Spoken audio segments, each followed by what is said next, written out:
adik-adik, hari ini kita kembali belajar ya. Belajarnya di rumah saja untuk menghindari penyebaran COVID-19. Ayo sediakan alat tulis dan bersiaplah menjawab pertanyaan. Kerjakan pertanyaan ini sebagai tugas dengan bimbingan guru atau orang tuamu ya.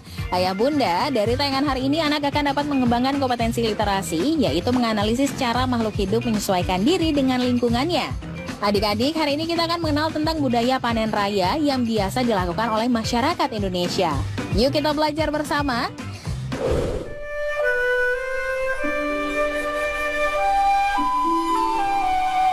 Sebagai tonggak sejarah kebudayaan manusia, pertanian memiliki peran yang besar terhadap keberlangsungan hidup masyarakat Indonesia.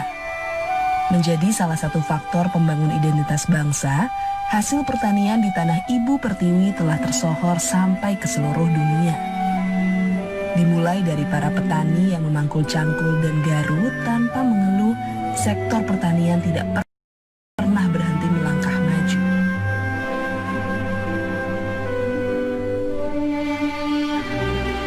Tahun ke tahun terus melakukan inovasi untuk menghasilkan kualitas pangan yang lebih baik.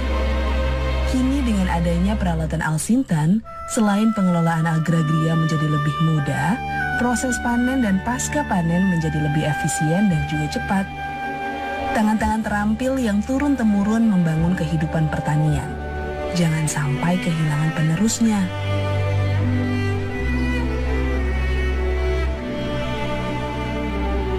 Saatnya generasi muda ikut andil dan bergerak.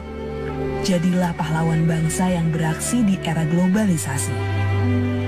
Bersatu padu melanjutkan nafas sektor pertanian di negeri ini. Meski situasi pandemi COVID-19 masih membatasi area berkegiatan kita, bukan berarti kita berhenti menjadi orang-orang produktif.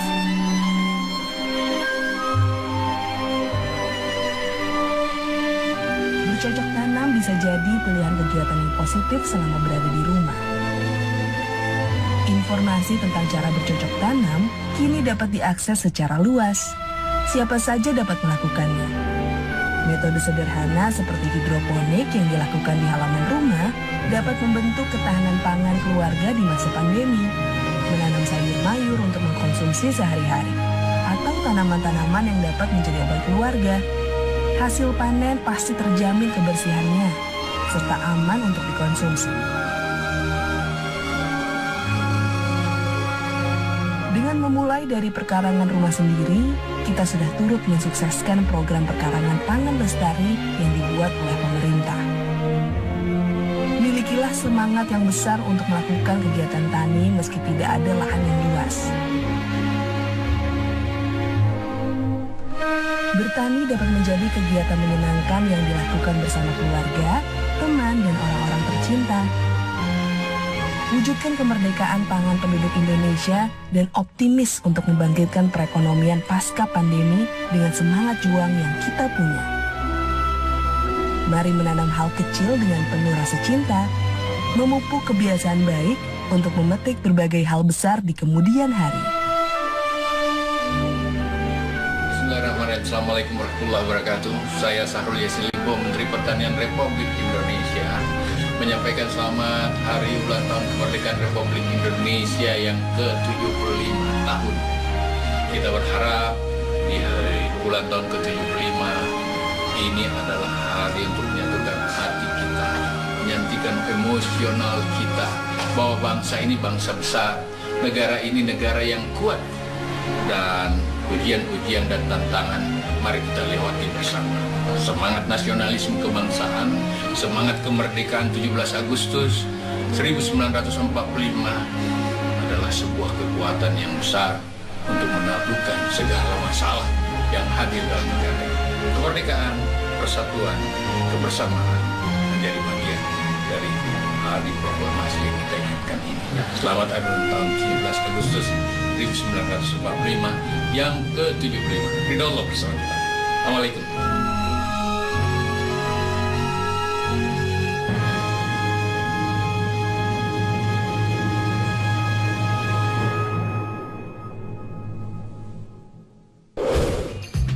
Nah, adik-adik waktunya menjawab pertanyaan. Siap-siap mencatat ya. Pertanyaannya adalah, mengapa kita perlu membangun sektor pertanian Indonesia menjadi lebih maju? Jelaskan pendapatmu. Dicatat ya. Mengapa kita perlu membangun sektor pertanian Indonesia menjadi lebih maju? Jelaskan pendapatmu. Jawablah pertanyaan tadi sebagai tugas dan kerjakan dengan bimbingan orang tua atau gurumu.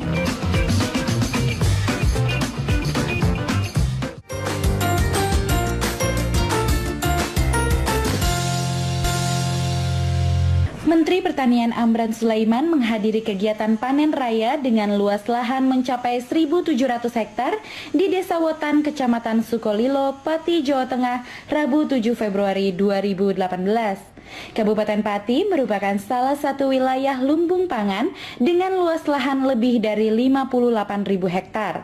Pada musim ini, panen raya di Kabupaten Pati diperkirakan akan terus berlangsung hingga akhir Februari 2018 nanti. Di kesempatan tersebut, Menteri Pertanian menegaskan bahwa pemerintah telah membuktikan perhatiannya kepada para petani dengan hadir di tengah petani, memberikan bantuan dalam bentuk asintan, perbaikan irigasi, benih, dan asuransi. Dengan adanya panen di sejumlah daerah, pembelian hasil panen atau gabah petani diharapkan dapat berangsur normal. Di beberapa wilayah, harga gabah mengalami penurunan sebesar 30%. Diharapkan penurunan ini dapat diikuti dengan penurunan harga beras di sejumlah daerah. Kami ingin memastikan langsung kondisi di bawah seperti apa panennya dan harga. Ini harga sudah turun antara 700 sampai 1.000 rupiah per kilogram. Hari ini harga di sini 4.200. Ini kita harus jaga. Jangan sampai turun lagi sehingga kita pemerintah membentuk tim khusus sergap gabah.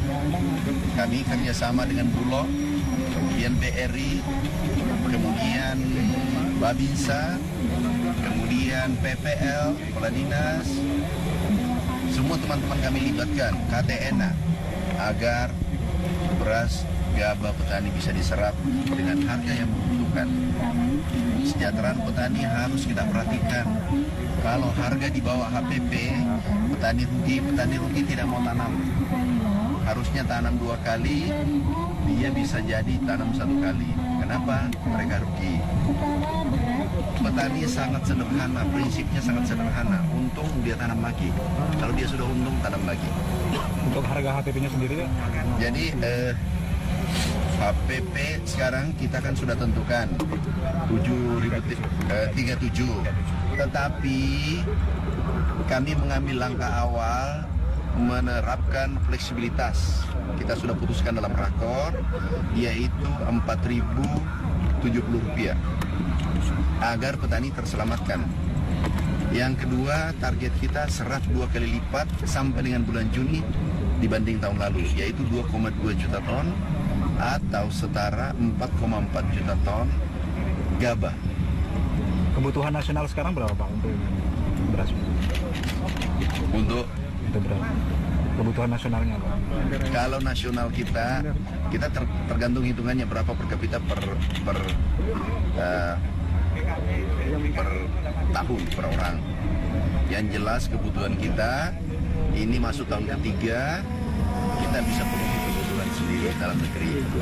Jadi perhatian pemerintah, Bapak Presiden, Bapak Wapres selalu perintahkan jaga petani. Yang dijaga adalah pertama bagaimana menjaga harga agar petani untung. Yang kedua, kita menjaga infrastruktur.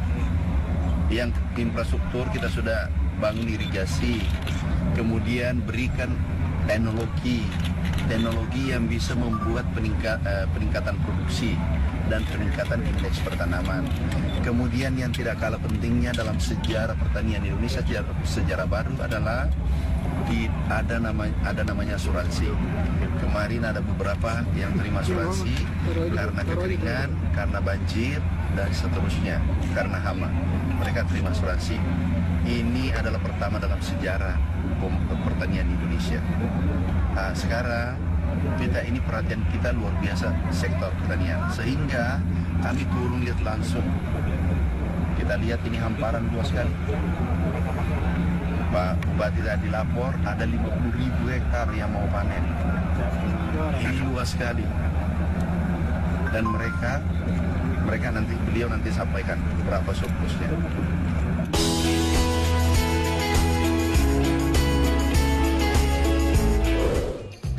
Nah, adik-adik, waktunya menjawab pertanyaan. Siap-siap mencatat ya. Pertanyaannya adalah, tuliskan dampak panen raya bagi masyarakat Indonesia. Dicatat ya. Tuliskan dampak panen raya bagi masyarakat Indonesia. Jawablah pertanyaan tadi sebagai tugas dan kerjakan dengan bimbingan orang tua atau gurumu.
Nah, adik-adik waktunya menjawab pertanyaan. Siap-siap mencatat ya. Pertanyaannya adalah, buatlah laporan hasil pengamatan dari tayangan yang kamu tonton tentang panen padi tradisional. Dicatat ya. Buatlah laporan hasil pengamatan dari tayangan yang kamu tonton tentang panen padi tradisional. Jawablah pertanyaan tadi sebagai tugas dan kerjakan dengan bimbingan orang tua atau gurumu.